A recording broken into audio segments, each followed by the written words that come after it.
এ পর্যন্ত বিশ্বের বিভিন্ন প্রান্তে যারা শ্রমিকদের ন্যায্য মর্যাদা এবং অধিকার প্রতিষ্ঠার আন্দোলন করে দুনিয়া থেকে বিদায় নিয়েছেন। সম্মানিত ভাই ও বন্ধুগণ, ইতিহাসে এক এক করে 140 বছর বিদায় নিয়েছে। শিকাগোর সেই বেদনাদায়ক ঘটনা। প্রতি বছরই শ্রম দিবস পালিত হয় সারা বিশ্বে। জাতিসংঘ এটাকে আন্তর্জাতিক দিবস হিসাবে স্বীকৃতি দিয়েছে। এই সমস্ত শ্রমিক সমাবেশে বিভিন্ন দেশের সরকারি বিরোধী দল, বিভিন্ন পর্যায়ের রাজনৈতিক নেতৃবৃন্দ হাজির হন, বক্তব্য দেন, আশ্বস্ত করেন যে আমরা আপনাদের জন্য এই করব, ওই করব, আপনাদের আর কোনো দুঃখ দুর্দশা থাকবে না। 140 বছরে যদি তাদের দেওয়া প্রত্যেকটা ওয়াদার তারা 10 ভাগের 1 ভাগ করেও পালন করতেন, তাহলে এতদিনে শ্রমিকদের আর কোনো দাবি দেওয়া অবশিষ্ট থাকতো না। 364 দিন এই দাবি সবাই ভুলে যায়, আর 1 মে আসলে এই দাবিতে সবাই দরদি আন্তরিক হয়ে ময়দানে নেমে পড়ে। আমাদের অবস্থাও তার ব্যতিক্রম কিনা আল্লাহ ভালো জানেন। তবে হ্যাঁ, একটা ব্যতিক্রম আছে। আমরা বিশ্বাস করি একটা সমাজে বিভিন্ন শ্রেণী এবং পেশার মানুষ থাকবে, কিন্তু সাধারণত দুনিয়ায় যদি প্রাপ্তবয়স্ক জনসংখ্যা হিসাব করা হয়, তাহলে প্রত্যেকটি সমাজেই অন্যান্য সকল পেশার চাইতে শ্রমিকদের সংখ্যা হবে নিঃসন্দেহে বেশি।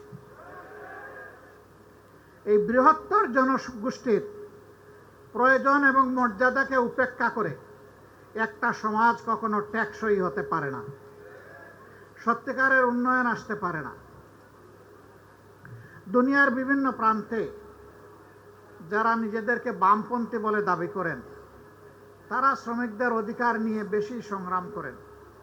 বাংলাদেশ, তার আগে পাকিস্তান, এইটা তার কোনো ব্যতিক্রম নয়, ধারাবাহিকভাবে চলে আসছে। আমরা কি দেখি, যখনই কোনো ইস্যু আছে এই সমস্ত নেতা নেত্রীরা সামনে এসে দাঁড়ায় যায়, তারপরে এখানে আন্দোলন দানা বেঁধে উঠে, মাঠ গরম হয়, কিছু মানুষের জীবন যায়, কিছু মানুষ আহত হয়, কিছু মানুষের চাকরি যায়, কিন্তু নেতা নেত্রীরা রাতের আধারে তাদের ভাগটা পেয়ে যায়। তাদের ভাগ পেয়ে তারা সন্তুষ্ট হয়ে যায়। তখন গড়ে ওঠা আন্দোলনকে তারা ব্ল্যাকমেইলিং করে। এইভাবে যুগ যুগ ধরে নেতা নেত্রীর কপালের পরিবর্তন হলেও সাধারণ শ্রমিকদের ভাগ্যের কোনো পরিবর্তন হয়নি। তারা আবার শ্রেণী সংগ্রামের আওয়াজ তোলেন। তারা বলেন শ্রেণী শত্রু খতম করতে হবে। শত্রু কারা? শত্রু হচ্ছে মালিক পক্ষ। আচ্ছা, মালিকও যদি না থাকে তাইলে শ্রমিকটা কাজ করবে কোথায়? আমরা ওই খতমের রাজনীতিতে বিশ্বাসী না। আমরা পারস্পরিক শ্রদ্ধা, মর্যাদা, ভালোবাসার রাজনীতিতে বিশ্বাসী। আমরা বিশ্বাস করি মালিক যদি শ্রমিকের উপর ইনসাফ করে, শ্রমিক তার সমস্ত যোগ্যতা উজাড় করে মালিককে সহযোগিতা করবে, কাজ করবে। কিন্তু মালিক যদি শ্রমিককে ঠকায়, তাইলে স্বাভাবিকভাবেই ছায়ার দিকে পা তুললে ছায়াও কিন্তু পা তুলে। তখন আর ওই শ্রমিক বন্ধুটি, ভাইটি, বোনটি তার সমস্ত যোগ্যতা উজাড় করে ওই মালিকের জন্য কিছু করবে না। এতে উভয়ে ক্ষতিগ্রস্ত হবে। আমরা কারোই ক্ষতি চাই না, আমরা চাই তাদের মধ্যে সমন্বয়। আজকে বাংলাদেশের 16 কোটি, 18 কোটি, 20 কোটি বিভিন্ন জন বিভিন্ন কথা বলেন। তার মধ্যে বিশাল অঙ্গন জুড়ে শ্রমিকদের পদচারণা শুধু দেশের ভিতরে নয়, বাইরেও বটে।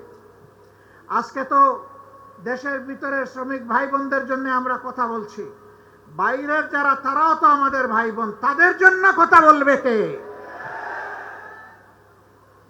সামান্য রুটি রুজির আশায়, একটু আশ্রয়ের আশায়, একটু ভাগ্য পরিবর্তনের আশায় এরা জীবনের ঝুঁকি নিয়ে সমুদ্রে নৌকার উপর চড়ে বসে। তারপরে কোনো একটা ঢেউ এসে তাদেরকে সমুদ্রের পেটে হজম করে ফেলে। আর কেউ ভাগ্যবশত চলতে চলতে দুলতে দুলতে কোনো সুরত যেখানে গিয়ে পৌঁছতে চায় সেই বন্দরে ভিড়ে। ওখানে ভিড়ার পর কারো জায়গা হয় কারাগারে, আর কারো জায়গা হয় বনে জঙ্গলে। তারপরে আস্তে আস্তে আস্তে পথ খুঁজে নেয়। সেই সমস্ত লোকেরা যখন একটু কাজকর্ম করে, তখন বিদেশের মাটিতে প্রাসাদ গড়ার চিন্তা করে না।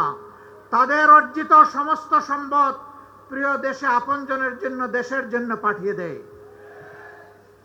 হ্যাঁ, বৈধ পথে অনেক শ্রমিক যান, তারা যাওয়ার পথেই দালালদের খপ্পরে পড়েন, সিন্ডিকেটের খপ্পরে পড়েন। যে টাকা দিয়ে পাশের দেশের দেশসমূহের লোকেরা যায়, তার চাইতে 3 গুণ 4 গুণ ওই দালালদেরকে দিয়ে তাদেরকে বিদেশে যেতে হয়। তখন তারা সেই টাকাটাও পুষাতে পারে না, তাদেরকে মানবেতর জীবনযাপন করতে হয়। 2-4টা দেশে যাওয়ার সুযোগ হয়েছে, দেখার সুযোগ হয়েছে, তারা 3টা শিফটে একটা সিট ভাগাভাগি করে ঘুমায়। সেই সিটের প্রস্থ হচ্ছে 2.5 হাত। একজন ঘুমাইলে ওখানে আর আরেকজন ঘুমাতে পারবে না। একজনের ঘুম না ভাগলে আরেকজনকে অপেক্ষা করতে হবে দাঁড়িয়ে দাঁড়িয়ে। তাদের মুখের গ্রাস তারা স্যাক্রিফাইস করে দেশে টাকা পাঠায়। আমরা খুব সুন্দর করে বলি তারা রিমিটেন্স যোদ্ধা, কিন্তু এই যোদ্ধাদেরকে আমরা মর্যাদা দেই না। তারা যখন পাসপোর্ট রিনিউ করতে যায়, ঘাটে ঘাটে দালালের খপ্পরে পড়ে বিলম্বিত হয়ে তারা কষ্ট পায়। বছরের পর বছর যায়, সেখানে মিশন আছে, হাই কমিশন আছে, সেখানে আমাদের এমবাসি আছে, বড় বড় কর্মকর্তা কর্মচারীরা আছেন, কিন্তু আমাদের এই ভাই বোনদেরকে সেখানে ভোগান্তি পোহাতে হয়। তারা কেউ যখন চাকরি হারায়, যদি সঙ্গত কারণে হারায় বলার কিছু নেই, কিন্তু অনেকে অসঙ্গতভাবেও হারায়। তাদের পাশে দাঁড়ানোর কাউকে খুঁজে পাওয়া যায় না। আমরা এই পরিস্থিতি আর দেখতে চাই না।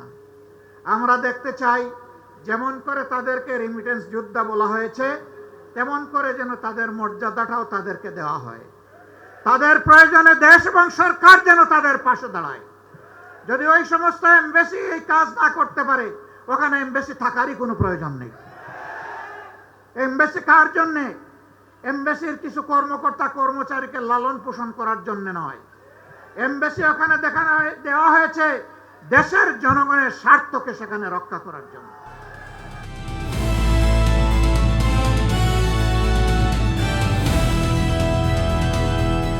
দিনাজপুর টিভি, মানুষের জীবনের কথা বলে।